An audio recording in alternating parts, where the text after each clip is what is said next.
Today on Inspired Money. But we weren't getting a lot of traffic, and I thought I was going to have to close. I thought we weren't going to succeed because there was no traffic. Then one day, one woman came in and she said, "Do you offer facials?" And she wasn't the first to ask that. And I just told her, yes, come back in 3 days. So I think you have to, in order to be an entrepreneur, you have to be a little bit crazy, number one, but you also do need to listen to your business. And as a founder, that is something that only you can do. This is episode 158 with former concert pianist turned founder of Savor Beauty, Jia Kim. Welcome to Inspired Money. My name is Andy Wong, a managing partner at Runnymede Capital Management. Each week, we bring you an interesting person to help you get inspired, shift your perspectives on money, and achieve incredible things. From making it to giving it away, Inspired Money means making a difference, creating something bigger than oneself, and maybe, just maybe, making the world a better place. Thank you for joining me. Hey, Inspired Moneymaker, welcome back. I'm so glad that you're here. If this is your first time joining us, welcome. Are you chasing your dream right now? Seriously, have you ever chased someone else's dream and woke up one day and said to yourself, this isn't what I want? Or maybe you got burned out and needed to make a change. Our guest is Jia Kim, founder of Savor Beauty, a natural skincare, facial spa, and self-care journal brand inspired by Korean beauty rituals. We're talking about things that I don't know that much about. The award-winning serums, creams, cleansers, peels, and masks are made sustainably and ethically by women in the Hudson Valley area in New York State. I'm excited to bring Angela onto the show for you today because she's a real hands-on entrepreneur. She built her business from the ground up to a multi-million-dollar award-winning enterprise using skills that she learned as a professional musician. In this episode, you'll learn the importance of developing transferable skills in case you ever need to change careers, how to listen to your business, including diversifying your business's revenue streams, and then taking care of your future self. Be sure to listen to the end to hear how spreadsheets help the single mom with her savings and financial peace of mind.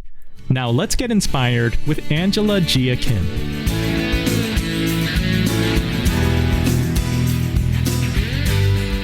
Angela, welcome to Inspired Money. I'm so excited to have you on the show. And I'm very excited to be here with you today, Andrew. Let's jump right in. What's your earliest childhood memory of money? It was really my dad teaching me a very important principle that actually has been a forefront of how I treat money today. He would always say, save 50% of whatever you make. So I remember maybe my weekly allowance was $1 a week or something like that for doing all these household chores. And he would make me put 50 cents into a piggy bank for savings, and 50 cents I could save up and spend on whatever I wanted to. So I think, it's obviously very extreme, but it's something that I practice to this day. It's really what's helped me. I'm in New York City right now, and many, many, many years later, it's come very handy for me to have that same philosophy and practice during COVID, during all this quarantining time, during all of what's going on with business. I was very grateful that I followed my dad's advice. How old were you, do you think, when you started doing that? It was my earliest memory of money, and I think I must have been around 5 years old. He was a mathematician. So it was money and numbers were always very important to him. With your parents, did the math and money go hand in hand? Did they speak openly about money at home? I don't remember there was always a little stressor around money because my dad was a math professor. So I remember us moving around a lot. I just remember there being some stress around money. But it wasn't, it wasn't something that it was like not the forefront of everything. I just remember those philosophies that he was teaching me about savings, how to count it, how to save up. I think that's another important philosophy is, what do you save up for? How do you reward yourself? So I'm very grateful, so grateful to him for those lessons. Now, I know that you were previously a concert pianist. You were a touring musician. I'm kind of curious. Did you have tiger parents? No, not at all. Of course I did. So they're Korean. I'm Korean. And my dad was very strict. Well, both of them were very strict. My mom was a pianist as well. So she was my first piano teacher. So you can just imagine. And my dad's dream was that I would become a concert pianist. So you can imagine I was practicing 2 hours a day, starting from the age of like 7, maybe. So 2 to 3 hours a day. And I entered my first piano competition when I was 5 years old. And, so it was very much a huge part of our life. That sounds super intense. Very. The follow-up, it begs the question, because I heard you say that music lessons for your child is one of the best gifts you can give him or her. Are you a Tiger mom today? Not in the sense of what Tiger mom really is and what my parents did. Trust me, she'd be practicing so much more cello than she does today if I were a Tiger parent. You're not for giving every kid a giant trophy. That's not part of the learning process. No, and I think that in many ways it's dangerous to give children a trophy just for showing up, because kids are really intelligent. They want to strive for something. I mean, how many times do we want to be held accountable, and do we want somebody to believe in us and not allow us to phone it in, so to speak, or just put in our half that doesn't it excite us, even as grown adults, to have somebody who says, I believe in you and you can do so much better than that. Right. And I think that that's something that one of the greatest gifts you can give your child as well, is that I know you can do better than that. I always say to my daughter, as long as you tried your best, I'm okay. But if you go into it and you really don't try your best and you're just, writing whatever and you're not giving 100%, that's when I stand up and I'm saying, no, you got to do better than that. We try to teach our kids the same, that and that making mistakes is how we learn. So part of trying is important, but being willing to make mistakes and not letting that stop you is also important. Yeah, it is so important. And that's something, I learned as a concert pianist, because when you are classically trained, part of it is you're working toward this impossible ideal that the stars will line up on the stage and you'll give the performance of your life. And part of it is perfection. And that's just a very dangerous notion. It's something that I had to unlearn when I became an entrepreneur.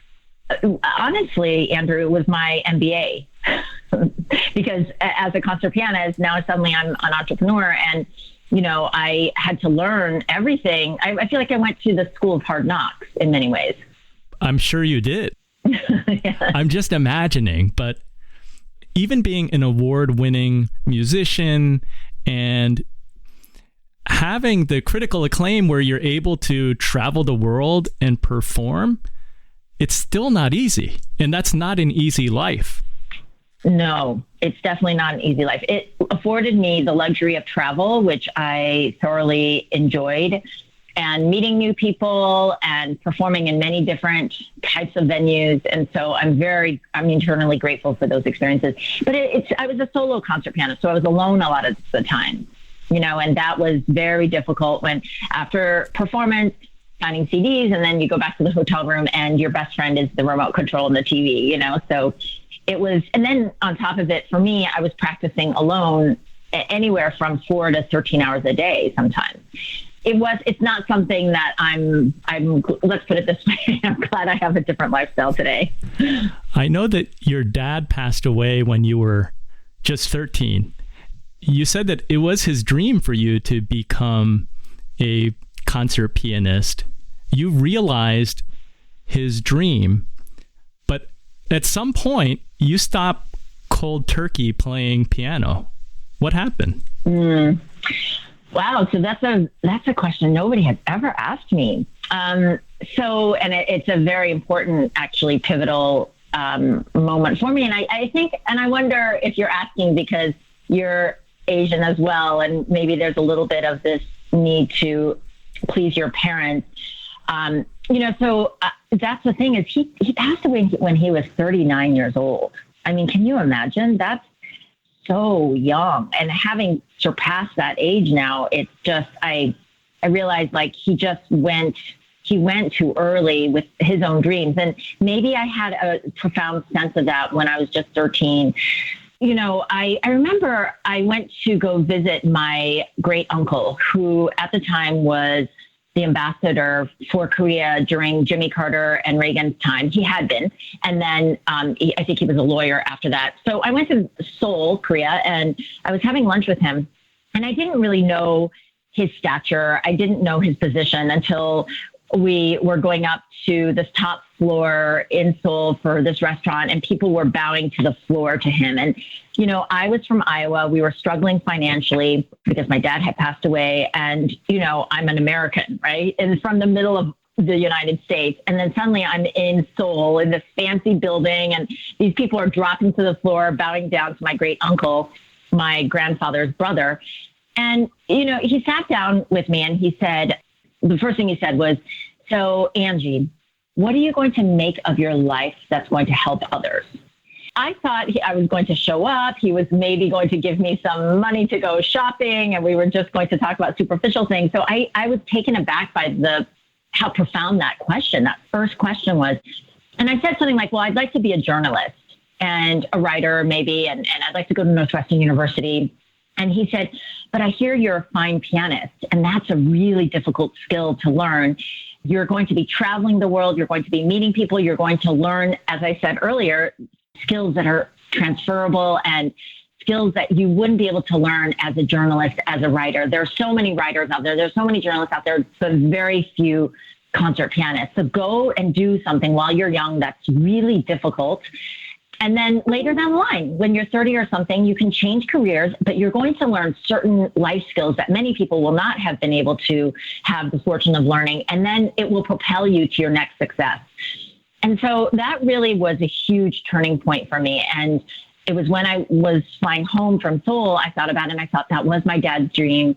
I want to make his dream live beyond his years. And also what my great uncle has just shared with me really made a huge impact. So I'm going to have a go at it.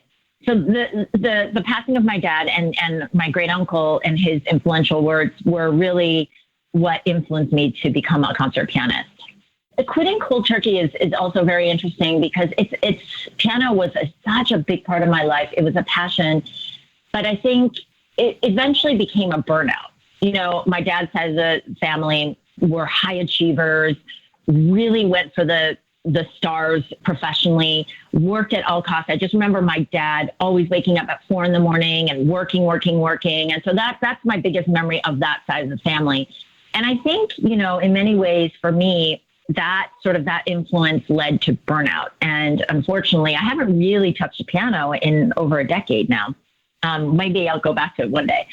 When you reached that point of burnout, what did that feel like? Did you know what you wanted to do? No. And that's what's very interesting because I told a lie to myself, but it was the kind of lie that I could tell myself to allow myself out of these self-imposed prison bars, which, by the way, wasn't just about piano. It was like this need to please, this need for approval, this constant pursuit of perfection, which was really leading to a really unhappy existence. The line that I told myself was, I'm just going to take a break. And I'll take a break because I was pregnant with my daughter at the time. I was 5 months pregnant. And I told my agent and my chamber music colleague, I'm going to take a break and I don't want to do any performances next year. I just want to be with my baby in Manhattan and my husband. And I just want to relax. And that will be my maternity leave. And later, about a year later, when I didn't return, my friend, Julie, who was the cellist that I was always performing with, she said, you know, I knew that you weren't going to come back. I could just see it in your eyes. And I don't know, you know, it's just, I had to allow myself just a little break so that I could breathe and figure out what is it that I really wanted to do.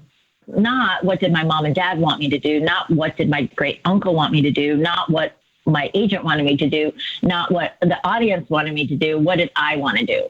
And that was really huge for me because it's not when you grow up and, you know, especially in a very strict Asian family where one of the top priorities is to please your parents and make them happy. It was a very difficult next move for me. Well, the birth of a child is a good reason to take a break and to transition.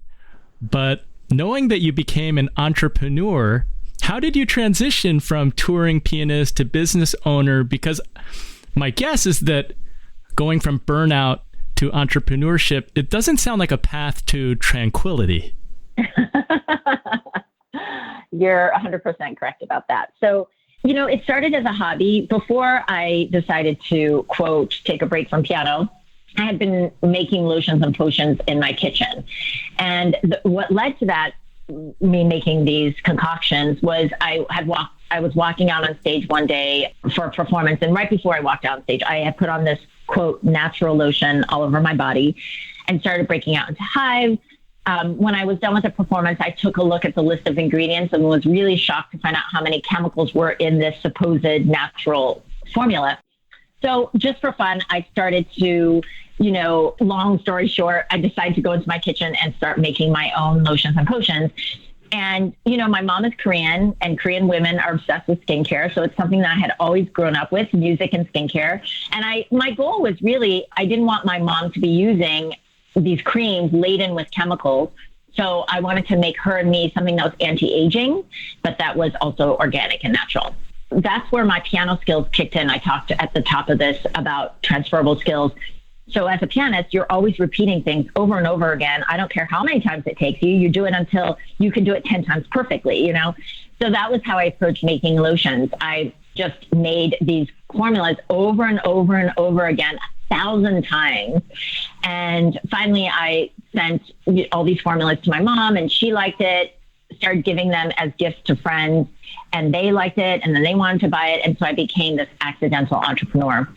And, my first stint outside of piano was a shock. It was such a shock to my system because after my daughter was born, I felt this surge of creative energy 1 month after. And so I decided to open up a little holiday pop-up shop at Bryant Park Shops in Manhattan.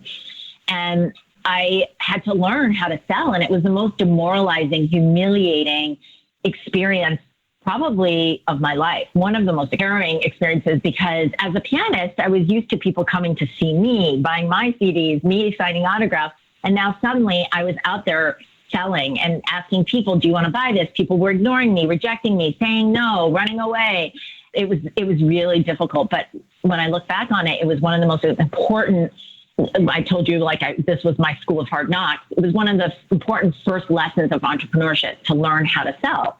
Because if you're going into business, if you can't sell, you can't sell and create a business. So that was my first lesson. And I created during that month of holiday season, a system that I call the Lover Sales System that I teach to this day to my entire staff.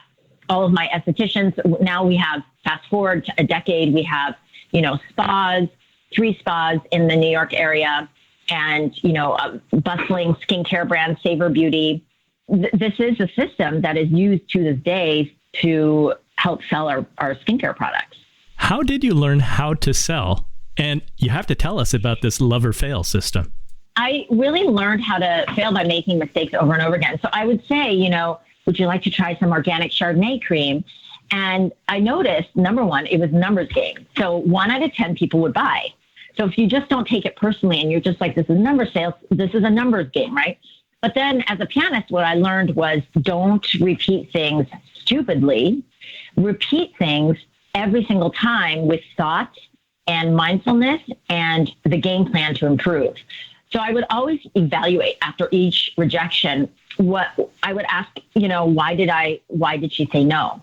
And I would observe, where are their eyes looking? Where do they seem engaged? What words do they seem to perk up on? And so I was learning all of these different ways to speak to people and how to sell. So I was just making notes as I was going along. And by the end of that first season, I'd sold around $40,000 of creams. As my great uncle said to me, all of the skills that I was learning as a pianist really was paying off as the budding entrepreneur. And so that's the number one secret that I learned is yes, do things. It's a numbers game, but don't do things stupidly. Always try to improve in between. So that's why to this day, when we don't do something right, or if there's a customer service problem, or if there's reason why something's not working, or if there's a rejection, I always try to get my team or even me to ask for feedback, because that's the only way that you're going to know, well, why did that not work? How scary was it when you first set up shop in Bryant Park? Because I understand that you had spent quite a bit of money doing your R&D mad scientist period in your kitchen. Yeah. So I put around $60,000 I had around $60,000 of credit card debt. And, I guess this is the second lesson that I learned is, for risk, for me, this is I would say I'm a moderate risk taker. And my philosophy around risk is risk what you're willing to lose. We had just purchased an apartment at the time. And I said to myself, if this doesn't pan out, I guess we'll just sell the apartment and pay off the credit card debt with this. That was my first foray into investing in the R&D. And I was able to pay off this credit card like within 2 years. Was your husband on board with this plan? It was not something I told him. I felt like must know basis. That is funny. By the way, we are no longer married. We're very good friends. Now we're great co-parents and good friends. But I don't know if I ever told him that was the plan. Maybe I should call him after this and let him know that.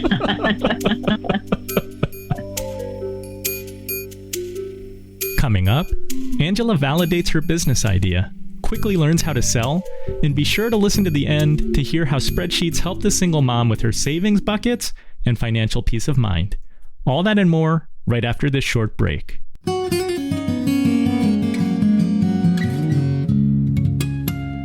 The show notes for this episode can be found at inspiredmoney.fm/158. If you're listening in your car or wherever you are, check the show notes if you want to learn more about Angela, Savor Beauty, and all other things mentioned in this episode. It's time for the Runnymede Money Tip of the Week. I'm going to ask you to go through this exercise. I want you to calculate your net worth. You're going to add up all of your assets, that's your cash, retirement accounts, your home and other real estate, and all other investments. Then add up all your liabilities. That could be student loans, credit card debt, mortgage loans, car loans, or home equity lines of credit. Take your assets and then subtract your liabilities. Is your number positive? This can be a very humbling or sobering exercise depending on how your numbers look. For a lot of people, even with high incomes, this can be eye-opening if you feel like you're making good money, but if your net worth is negative. The reason why I want you to do this is knowing your net worth is critical to understanding your overall financial health and seeing if you're on track to meet your financial goals. Knowing your net worth is a good starting point to see where you are. Now, the best way to build wealth, and this is not rocket science, is to spend less and make more. While many financial advisors and coaches are quick to suggest budgeting, I find the easier path is to simply start tracking your spending. Most people know how much money they make, but too few know how and where their money is going every month. By tracking your expenses, especially housing, transportation, and food, because these three make up nearly 2/3 of most household spending, you can't help but to make improvements over time. I've seen it time and time again. By consistently tracking your spending, you'll quickly eliminate services you're no longer using, and you'll spend less frivolously. On Inspired Money, we've talked to guests who started side hustles to help pay off debt quicker.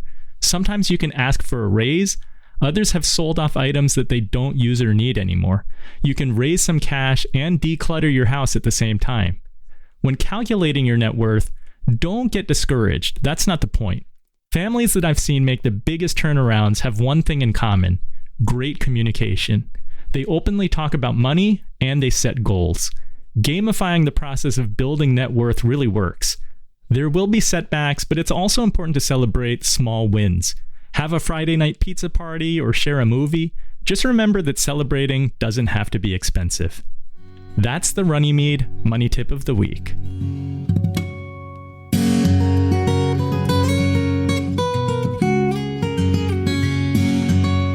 Inspired Money is brought to you by Runnymede Capital Management. We help you to plan, invest, and worry less. All right, on to our Inspired Moneymaker of the Week. On Instagram, Tim Deeks wrote, "I can't tell you how much I've learned from your podcast. Sending you a big thank you. Look forward to following more." Thank you so much, Tim. Tim is host of the Pathway podcast, which you can listen to on Spotify or Anchor. I'll leave a link in the show notes. Inspired Moneymaker, have you signed up for the 30-Day Fear Challenge yet? I want to officially challenge you to do something that scares you. Don't wait another minute. Set your intention and start right now. Let's encourage and support one another. Go to inspiredmoney.fm/challenge. That's inspiredmoney.fm/challenge. And for compliance and legal, let's keep it safe. Don't do anything dangerous. Don't do anything crazy. And know that you're doing this at your own risk. But I promise you that getting out of your comfort zone, but it is like working out a muscle. The more things you do outside of your comfort zone, the better you get at it and the more often you're going to do it. Again, sign up at inspiredmoney.fm/challenge. You're going to get a welcome email plus 4 more weekly emails that include tips and ideas. We can share our progress in the Inspired Moneymakers Facebook group. If you complete it, I'm even going to award some prizes, so please join now. inspiredmoney.fm/challenge. Let's do this together and see what we can accomplish. You're listening to Inspired Money. I'm Andy Wong. You found success pretty quickly. I mean, that initial $40,000 worth of cream that you sold, that's some quick feedback to know that you're onto something. Yeah. And I think when people hear, oh, you made X amount of dollars, they automatically think you're pocketing that. But no, all of it, I had priced my creams wrong. It was definitely, I had to pay for the rent, the electricity, the employees, we can't even get into that, Andrew, because that was a whole different, the people thing has been one of my biggest lessons in life. Learning how to manage, it's taught me so much emotional intelligence. It's insane. But, I knew people were interested, and that's actually an important piece, again, of my entrepreneurship, which I feel like there's always these breadcrumbs of clues that I pick up on, and then I spin it into some magic by the miracle of the universe. So I would ask a lot of questions. I'm a very curious person, and so I would ask, how did you find this? Where do you live? And I noticed that a lot of people were saying that they lived in the West Village. So that's where I chose to open up my very first little boutique spa. And that's where we really started to take off. I opened up a tiny little jewel box boutique store, which is only 450 square feet. It's on West 11th between Greenwich and Washington. And it's just my little darling that's down there. And it's still operating even during all this crazy COVID stuff. It's still there, chugging along.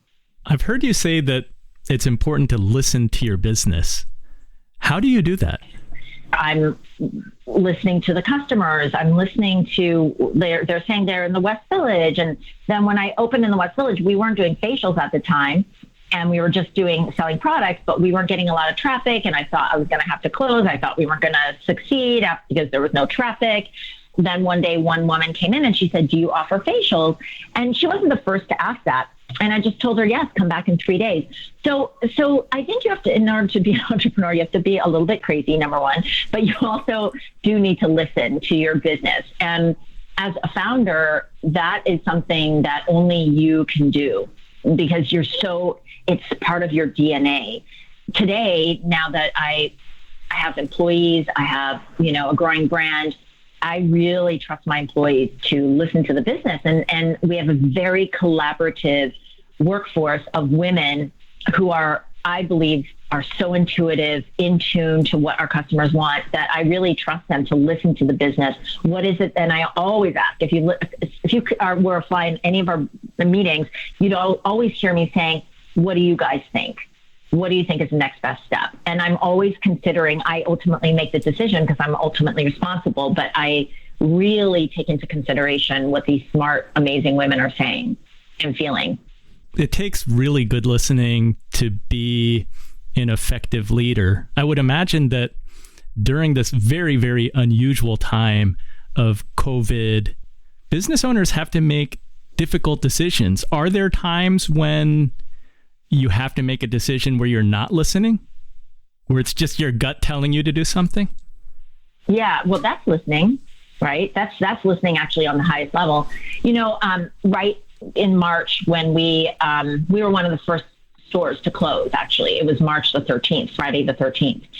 I'll never forget it because it was in the morning. I woke up and I was like, I need to we had 40 employees. I sent them an email and I said, please tell me your stories now. I need to hear from you by noon. Like, tell me how you're feeling right now. And so I just got all these amazing, emails. This one woman, she's Korean. She says, I feel targeted on the subway. Another woman who said, I live with my elderly grandpa. I'm really nervous about getting him sick. Another woman, I'm pregnant. I just don't feel safe coming to work. And by noon, I knew we had to close. I was listening to the business. I was listening to the employees. I was listening to the pulse on the ground. And so that's the gut. I think asking questions are so important. And when your gut is speaking, you just have to go with it, because ultimately, if you're responsible, you're responsible, and you have to feel good about your decisions. Yeah. So you're collecting all the information that you can, and then ultimately you're listening to your instinct. Right. As a leader, I need to lead with inspiration, gut feeling, and, obviously smart data points and smart financial decisions. But equally important are the softer skills that I think are often negated or poo-pooed on or looked down upon. I think it served us really well. What does your business look like today? Because clearly your physical locations have been impacted by coronavirus. So how have you had to adapt, and what does your business look like? I mean, just to give you a context of what's happening in the landscape, especially here in New York City. For those who don't live in New York City and are experiencing it in wherever they're living, it's devastating. I'm seeing stores close down all the time. Entrepreneurs, they can't sustain, the bottom line is restaurants are just forced to do less than even 10%, and as of this recording, we can't even eat indoors. My spas are not allowed to operate because we only do facials. Our specialty is organic facials, and we're not allowed to do maskless services. And I don't honestly know, Andrew, if we will be able to for a long time. My business model, that piece of it is dead. And that, if I really think about it, it's heartbreaking, because how hard I personally worked, how hard my team worked. We had a membership model of almost 500 members every month coming in for facials. That's zero today, and working to those numbers of that many people coming in for their facials. You have no idea how much hard work went into that and how much passion went into that. We've got our rent, exorbitant New York City rent. Thank goodness, so far it looks like my landlords are being as compassionate as possible. Training all of these 40 employees, I treated my business as a chamber orchestra, where I really viewed it as, you guys are going to school and we're training you, and we train with 40-hour training programs. And so all of that blood, sweat, and tears, it just feels like it's knocked down. That's the thing, is I don't feel defeated, because I know that we've built once, we can rebuild again. And also I smartly, and probably this is my dad's influence, diversified the portfolio of my business, where we have many streams of revenue. So we have the skincare e-com business, which is doing really well for us. I have a beauty planner that just sells beautifully. It's called Savor Beauty Planner. And it helps women to prioritize self-care, and it organized what I call gorgeous chaos of life, children, work, career, self-care. So I feel so fortunate that we've been able to pivot, and business is profitable. And I feel so grateful to my employees. I feel so grateful to our customers. I feel so grateful to my parents for allowing our business to continue to serve, and for the abundance to continue to come in. But I think that is another lesson in business that I would strongly encourage all entrepreneurs to take to heart, especially with COVID, to diversify the portfolio of cash flow. because if all we did were facials, we'd be dead. It's just we'd have to close down. I saw that you previously were selling products at Neiman Marcus, Nordstrom, and on QVC. Can that still take place?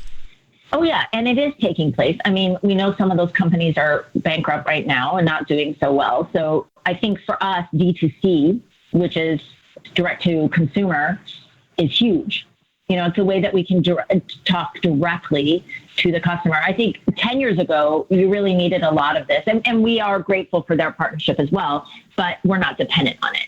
Whereas 10 years ago, I think brands were dependent on that. We're just very fortunate that we can amass our own email list and sell directly. And we make all the products. I have women making all the products in Hudson Valley, the skincare products fresh daily. And I hire women to package and ship the products. So everything for us is very vertical. We're making the products, we're shipping it, we're marketing it, we're publicizing it. We're keeping a lot of this in-house so we can really control the branding, the love that's going out, how it's being presented.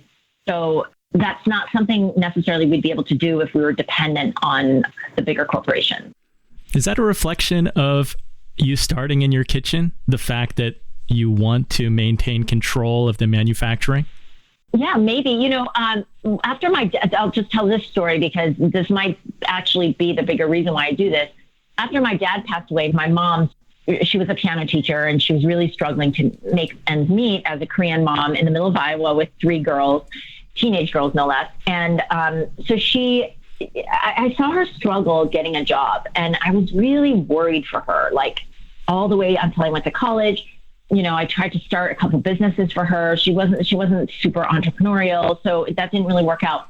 I saw her, she tried to get jobs where employers would understand that she needed a flexible schedule for her kids, because she couldn't afford a nanny. So that's why I want to employ women to make the products and ship it, because I want to give a second chance to women who may be in different careers. Maybe they just had a child. Maybe they want something different in their lives. And giving them a second chance at a career, teaching them these new skills. So I want to hire women who need that flexible schedule. So that's really at the heart of the business. So that's why I'm so grateful to my mom and dad, because I feel like their spirit really lives within my companies. So that's why I like to do that. And of course, we can control the branding. And of course, we can, because you'd be shocked. If you see your product, one time, at a partner's on a partner shelf, I just saw everything. It was not numbered correctly. It was just disheveled and I didn't like the look of it. And I was like, I want our products, which are really special. I created it from love and I want it presented that way.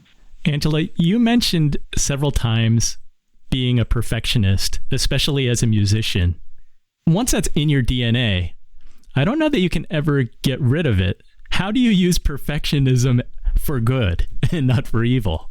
Especially as a pianist. And I told you, I really struggled at the beginning with, employees, because you can imagine I'm sitting here from a very intense family, intense classical music training. And then suddenly now you're dealing with the beauty industry where it's a lot more open and free. And I really believe that I'm not a perfectionist, although I have standards. Like, I don't ever think a newsletter should leave our inboxes with spelling errors. I think it should be looked over and proofread. But I think rather than focusing on perfection, it's, I would say progress over perfection, but do it with love. I find that if you hire people who really work from a place of passion and love, they go that extra mile. And that's why I said to you, inspiration and passion and love are very important, like, quote, soft skills in business, because then you don't, suddenly when people do things with love, you don't have to manage as much. You don't have to hold people accountable and as much. You do need to hold people accountable, but when you're doing it with love, you go that extra mile. You look for that special sauce that separates you from your competitors and other brands. So I would say love over perfection is really my philosophy at this stage of the game. Love is the special sauce. I like it. Since you've experienced and lived through different periods, like not having money, having money, and now as a business owner, how do you view your definition of wealth? Okay. I mentioned briefly that my ex and we have become more friends than, husband and wife. And so we were working through the numbers, and we did it without lawyers. We did it very amicably. And, I was nervous because I was like, well, I'm going to be bringing up my daughter alone in Manhattan. And now I've got this big mortgage on my own, and I've got responsibilities on my own. So it was really just a single mom on her own. Can I do this? Because my mom struggled with that. So I sat down with my spreadsheets one day after I had all my numbers and worked it out, and savings, because obviously saving per my dad's instructions is still part of my DNA, and just going through it, meeting all the bills, and I created, actually, I'll tell you the three different savings buckets that I create in life today. I have my, rainy day fund. I have my sunny day fund. And, and then I just have like for emergency. So the rainy day is like for things that are obviously the things that you can't look out for. And then the sunny day fund is for just like, travel. And I call it my Savor Life Fund, actually. How are you going to save your life? And actually, the third fund that I have is for, just saving up for whatever, life, whatever in the future. And then, of course, my daughter is saving. So there's a lot of things that I wanted to save for. And then there's life in Manhattan, which is not cheap. And I remember sitting there, and at the end of the day, all the spreadsheets were done. And I just breathed a sigh of relief, because I saw that I could do it. The spreadsheet gave me the numbers, and I was like, I can do this alone. And to me, that's wealth. I made certain financial decisions along the way. And of course, also giving to charity and doing things that make me feel really good. But I sat down and I was just like, I made certain strategic financial decisions along the way that have nothing to do with the stock market. It's very humble the way I did it. It was just save, like my dad taught me, and don't live beyond your means. That's it. And it's very simple. But I was able and work hard so that you can continue to make money. And I explained how I did that through my business. So I don't know. To me, that's wealth. It was just feeling like I had taken care of my future self, and I will continue to take care of my future self. And to do it while still enjoying life, taking care of my daughter, taking care of me, taking care of my loved ones, and still being able to host dinner parties and to be able to enjoy life with this new stack of cards. To me, that's wealth.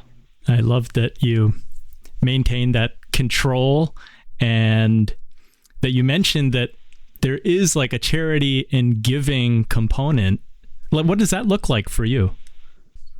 I like to give to charities that really, really speak to my heart, which is usually women and children. A friend taught me that when you give, especially to charities for children, women, so much more comes back to you. And I really subscribe to that belief, because I think when you give, I call it give, give, get. You give, and something amazing always comes back to you.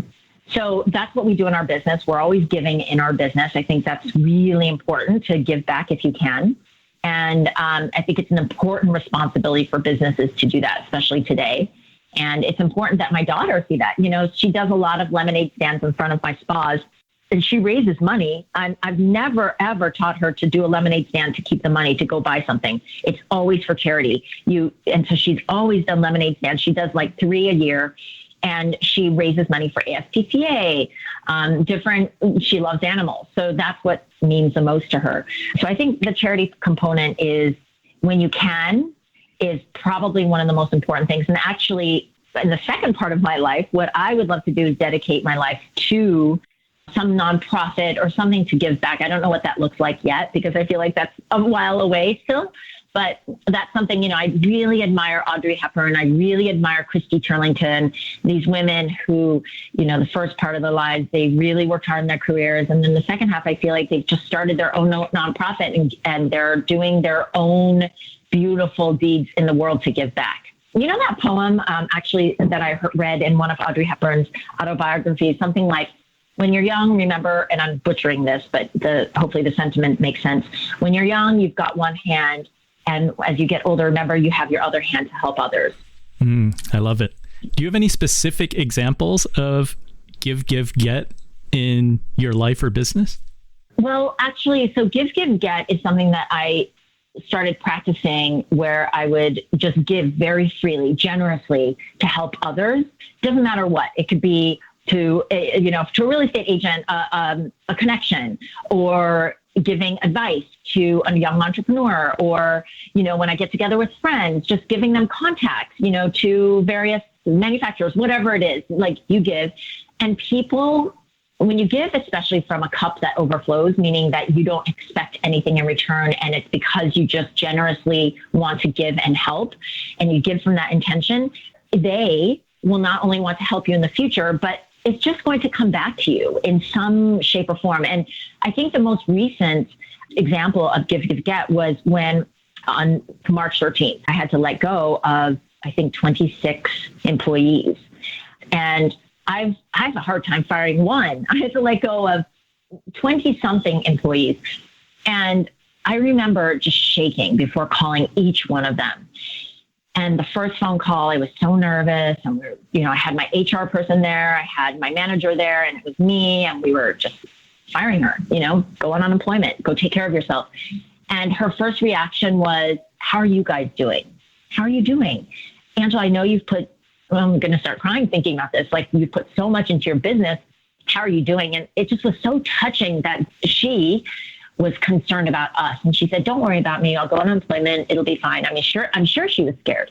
Second phone call, same thing. And by the end of 20 phone calls, it was like, oh my God, every single one of these people I thought they were going to meet me with anger, upset, you're not taking care of us. Instead, each one of them said, how are you doing? And I feel like the get was amazing grace.